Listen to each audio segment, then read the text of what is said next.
Hey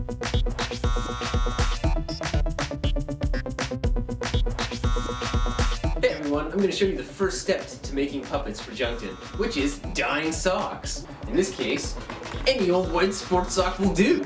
So if you're living in a cardboard box and you don't have a pot and fire is a chief concern for you, being that it's cardboard, you're pretty much boned right here. But I do.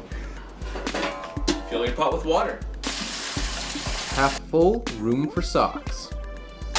Bring the water to a boil. Salt. Dye. Should be a pinky color, kind of red on the stick. Yeah. Bring the water down to a simmer. Add socks. At this point, add as many socks as you can get into your pot. I ignore all of the instructions regarding how much liquid and dye you should use compared to fabric, because we like to have a nice blotchy, uneven look in Junktin.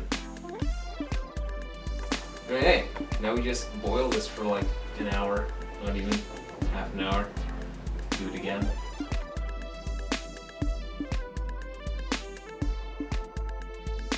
Stir often.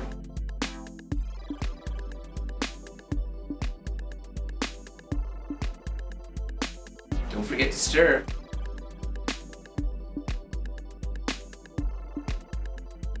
Just in case I didn't mention, stir often.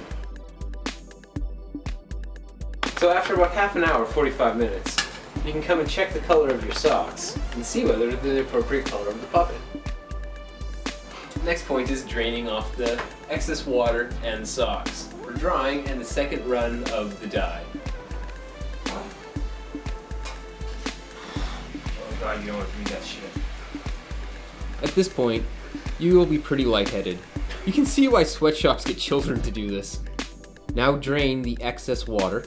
Make sure to really work those socks. Yeah.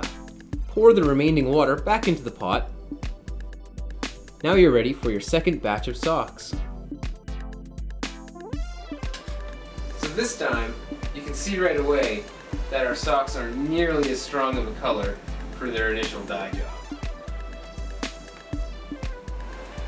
Next up is the drying process. Take your sock and find somewhere to hang it to dry. This piece of dowel, for example, maybe in front of the kitchen stove,